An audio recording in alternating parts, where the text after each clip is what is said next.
Good morning, friends, and welcome to our first ever Saturday garden walk and talk. This is a series of videos that I'm going to put out every Saturday for at least all of April and May. A lot's been going on in the garden, a lot of destruction, construction, and to be quite honest, I'm really behind on everything that I need to get done. So in these Saturday videos, I'm going to share with you kind of a informal progress report. What I got done, what needs to be done, and just overall catch you up on everything that's been going on in the garden because I've been gone from YouTube for almost a whole month. So the first thing I did recently was I carpeted the entire hydrangea room with Hellebores. Thanks to Walter's Gardens because they sent out about 20 different Hellebores, and let me show you the varieties that they sent.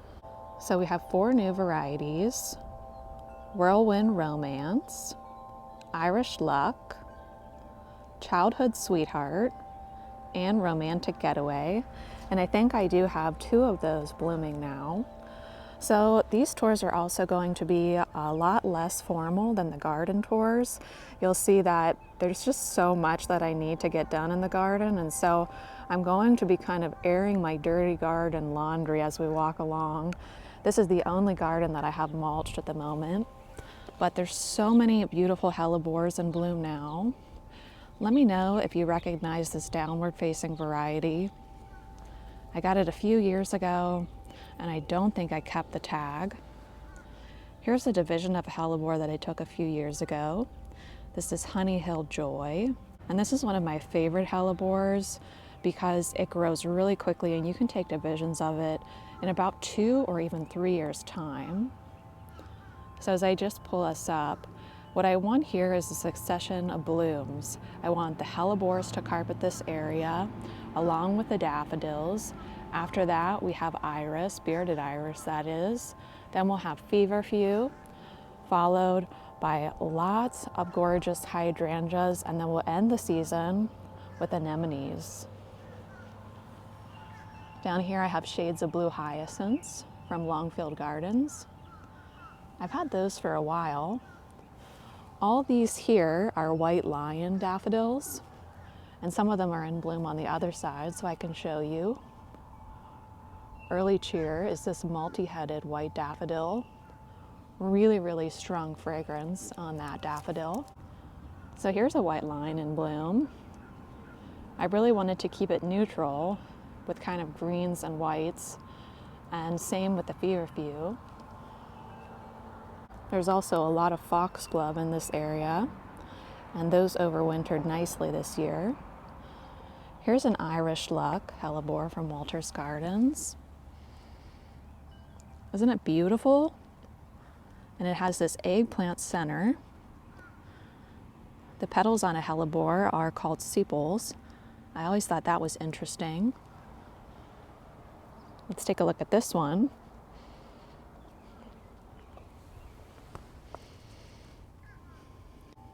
I love the detail on this one. If I circle us around the hydrangea room, I have another Hellebore. Let me know if you recognize this one too. My mom got this for me. It might be 6 years ago now. This beautiful deep maroon. Once again, it was before I kept the tag, so I'm not sure what variety it is. Some of those red anemones coming back from last year. I have to rogue those out and give them away. Have some really beautiful Hellebores over here with variegated foliage. Right next to that, white lion daffodil. And I tried to plant the feverfew really close to the daffodils so that as the daffodil foliage fades, the feverfew just naturally takes over. So I have them planted almost right next to each other, and we'll see how that works out. Some summer snowflakes in this bed also. Let's head over to the stone rug. We'll circle back and see some snake's head fritillaria. I think we even have some Delnashot in bloom now. There's a bunch of garden updates I can share with you here at the stone rug. What I've done so far is take my grandma's lamb's ear, I've divided it, and you'll see it throughout the garden walk multiple times. I'm going for a green, purple, magenta, and lime green color palette this year. Back behind the bench, we have some Pueblo daffodils. I have another stand of Pueblo daffodils closer to the house that I can show you. That's a better representation of what they look like in full bloom. Here's the pots that we planted together, I think in probably October. And I did the lasagna style here, so you can get even more bulbs in a pot by planting them lasagna style. This is Apricot Delight Tulip from Longfield Gardens. More of a pink than an apricot. I've grown that one before and I just love it. I love the foliage too, how it has these awesome purple stripes. So I'm hoping you can give me some help here. And you'll see I have a massive amount of weeds here, so I am really sorry. But in this area, I was supposed to have Bellsong, Accent, and Shalome. And I think the one that's wrong is Bellsong. So here's what I'm thinking in terms of which variety is which. And please correct me if you have some of these. So you can see this is the first time I probably ever dug up this area of the garden. And there's just weeds all over the place. Sweet William is planted now. So this one I think is Accent. And then this one was supposed to be Bellsong. And I have no idea what it is. So it bloomed, I guess I would say early to mid-season. It's a smaller daffodil with a small cup, but I'm just not sure what we're looking at here. And then this one I believe is Salome. Now all of these, and look at the weeds in this area, oh my goodness, how embarrassing. It happens, doesn't it? But all of these are facing downward. So I don't really like that. I don't know. I'm not sure about Salome. Here's a closer look at our mystery daffodil. And what I have planted next to my daffodils over here is larkspur. And we sowed this larkspur together in the fall. So you can see it right there. Here, here, and here. So I'm trying to get better at really finding creative ways to disguise the dying foliage of my daffodils. There's another Accent. Here's Delnashaw daffodil. And this bloomed earlier than normal this year. A lot of the daffodils fell over and their heads got dirty in this really crazy storm we had the other day. Did you guys have that storm? Here's some snake's head fritillaria. That would be a really great bulb to put in the lawn. Oh, and I'm really excited to show you the driveway garden. I made some progress over there. Speaking of storms, it started to rain again, but we're here in the main flower walk where I've been making some changes and I intend to make a lot more. I told you about the color palette, and the other thing I've been trying to do is basically more of less, I guess you could say, and space them more sporadically and more often throughout the main flower walk. So less varieties of plants and more of each variety, and then kind of showcasing that plant over and over and over again throughout the main flower walk.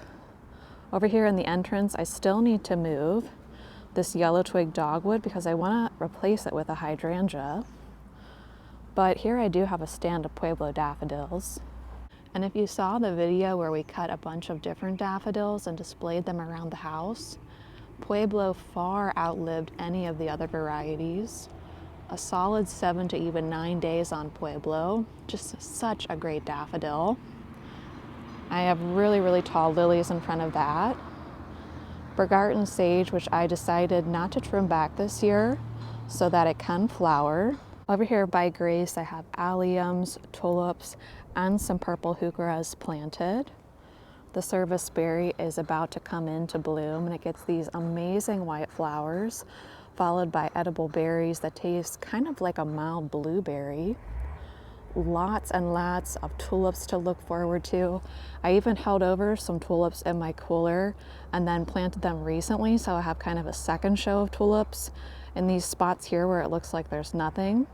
That's where I kind of added in those tulips that I held over in the refrigerator.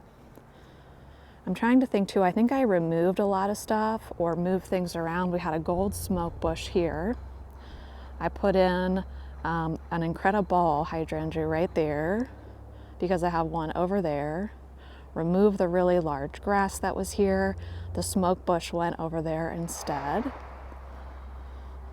And so I have some of my grandma's lambs here. There's some geums sprinkled out all over the place. I took those geums that we purchased last year and divided them, and now I think we have about 10. Maybe we started out with 4. This white tulip here is Exotic Emperor, a Fosteriana tulip that comes back really reliably. That's probably my favorite white tulip, but I love when everything comes back to life. It looks so fresh. This is really my favorite time of year in the garden. And I wanted to do these more informal tours where I'm just not worrying about what things look like and not worrying about the sound or anything like that, just so I can show you to the reality of working in a working garden all by yourself and what you can kind of expect to accomplish if you're in a similar situation. So now let's head over to the garden library, and I can catch you up on kind of what happened and what I'm doing to try to remedy all the problems. So we have the library moved up, and when it was moved, the ground was really, really soft. And basically it caused all of this destruction to the back of the property. It made it kind of lumpy and compacted, and it made it so that the soil wasn't draining properly. And I had a really hard time figuring out what I wanted to do with that issue. But I've started to kind of reassemble the garden, and I put 1 raised bed in so far. So I think it's going to be a slow process getting this back in working order. But I think in the end, it's all for the best. So let's head into the library now. So we're just getting moved in at the moment. But right now I have the books organized by topic. So over here I have floral design, dried flowers, which I think some of you sent me those. Over there we have bulbs, corms, tubers, rhizomes. We can go in a while now that Grace exited. There's only really room for one of us to get through the door. Then we have books about cut flowers, books about garden design. We have new books that I got that I'm still reading through. And then over here I have a tray where you can set your coffee or a biscuit or something. There I have an award that my grandma won at the flower show. There's my grandma right there from some newspaper articles that she was in. And here's that special box that I was telling you about. And behind that I have an award that she won for garden therapy. And I'm going to be putting more things out as the days progress. But let me show you what's in this box. So I found this box at our local antique store. And these are just awards that she won. So first award for some kind of design. Oh, sorry, when I hold it up, you can't see the words, can you? Sometimes it doesn't say exactly what she submitted and won the award for, but there's just tons of these. And we didn't even find these until after my grandfather had passed away, because it turned out that my grandma kept all this stuff under their bed hidden, just in like a manila envelope that someone might have accidentally thrown away. So this is a selection of her ribbons, not all of them, some of them are inside. And then over here, my mom gave me this cool ashtray that she found at an antique store. And I put in some of my grandma's tags. Here's some pins too. So this must have been when she was president of the Pennsylvania Garden Club Federation. And then I guess maybe when she wasn't president anymore. I can't really read what this one says. But once again, these are all just in an envelope under her bed. Same as her Master Gardener certificate was just in a manila envelope under her bed. So I've been keeping these here. This was her house number. Then up top, I have some books that I don't use quite as often because it is kind of hard for me to get up there. For the mantle, I was looking for an antique mirror, but I think actually I need something a little bit more simple. So I did order a mirror on Amazon that can just sit right on top of the mantle. And then my dad is doing a really, really special painting for the garden library. I'm still undecided on whether or not I want to put a rug in here. Grace will only lay in here if I put a blanket down for her, so I might want to put a rug over in this area. But it really just has been so nice to have this space. I wrote my first article from in here 2 days ago, and it is really quiet when you close the door. Because as you guys know, the whole reason why I wanted to build this structure was to kind of escape the noise and find peace. We've been living next to construction for about 1.5 years. And so it's so nice to just be able to come in here, right, Grace? Shut the door. And can you hear the sound difference in this area? I mean, it really is completely silent once you shut the door. Okay, let's check out the other part of the garden. So let's call all of this the before shot. So for now, I just have the boxes stacked right there, and I'm using that as a compost pile, which is working out really great. And I'm not really sure yet if I want another box here, if I want to put these boxes in a horizontal fashion, but I'm just going to wait it out until it comes to me. What I'm going to do in this bed right here is build a beautiful teepee trellis, a long teepee trellis with lots of willow posts. And we're going to grow sweet peas right there. So we'll kind of have this wall of sweet peas right in front of the library. I did put in a dwarf Santa Rose plum right here, but you can see the ground is so compacted. I can only loosen it so much, a little at a time. What I probably really need is a tiller back here. But here's the look from the very back of the property. Now let's head over to the driveway garden. We can stop here in Grace's garden for a second. So the electric line that I got the permit for is run right through here. And so I thought maybe I would like to extend her bed and kind of cover up that line. But I think we have a lot on our plate right now. I think I'm just gonna kind of re-edge this, put some more grass seed down, and maybe save that for another year. My husband got the rain barrel hooked up, so now I just need to paint the gutter pipe there. But I really love the look of bulbs right before they open, and it's just all of this awesome fresh foliage with that bloom stalk, because it just screams potential. For me right here, this picture, oh my goodness, with that robin flying through, that's really just perfection. We do have some white tulips in this area too. I think I forgot to point that out. Tulips really sprinkled throughout, but you can see I really haven't edged this area at all. So for these videos too, friends, I think I won't bother to really edit anything out. Looks like we have some dead there in the cypress that we need to take care of.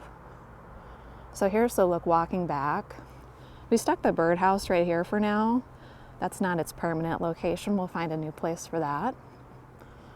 So what I'll do now is just put Gracie inside, and then I'll see you over at the driveway garden.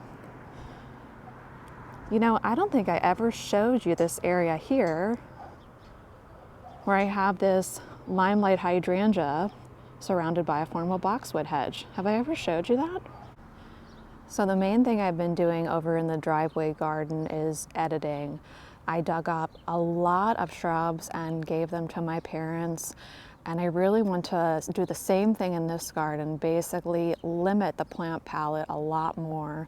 So last fall, and I can't remember if I told you this, I divided a whole bunch of catmint, spread that all throughout this garden. I also have a lot of heuchera, foxglove, Orlea grandiflora, and larkspur in this garden. There's still some more shrubs that I want to move or remove. I want to move this Wygelia to the main flower walk. That beautyberry I'm going to give away. We're going to bring in some stone to make a path that basically would stop right there by that chickweed. We have this beautiful hedge, a butterfly bush right there. Looks like I still need to prune that one. Invincible Spirit 2 hedge, and I might bring in 2 more Invincible Spirit to create a stronger curve, because I'm still having an issue with people walking in right here and just stepping on all the plants, and I'm not sure why that's a thing, but I really want to find a way to eliminate that. So I have sweet peas to go on both of these. I can show you those now. I have quite a lot of plants out here waiting for homes as I rebuild the raised bed garden. But these are the sweet peas that I'm going to be planting on the trellises. These are Blue Reflection sweet peas. I got these from Baker Creek, bought those. Straw flower there, Dara here, but all these are fully hardened off. So this hedge has some species tulips hidden inside it. And you can see our one cat buddy likes to use this as a scratching post. I can't believe this limelight is still alive with what he did there to the trunk. Here's kind of how the gardens connect. And then I'll take you up to the front. I haven't pruned the hydrangeas up here yet, but the boxwood hedge from Instant Hedge is doing so good, putting on fresh new growth. I don't think I'm going to prune it. I'm probably going to wait till next year, but I need to go ahead, deadhead all of these incredible hydrangeas. We've got some beautiful variegated vinca here that overwintered, tulips. Well, friends, I think that brings me to the end of today's video. I think in a few days we'll go ahead and get started on that sweet pea trellis and get those planted. But for now, I want to wish you a wonderful day and of course, happy gardening. Bye.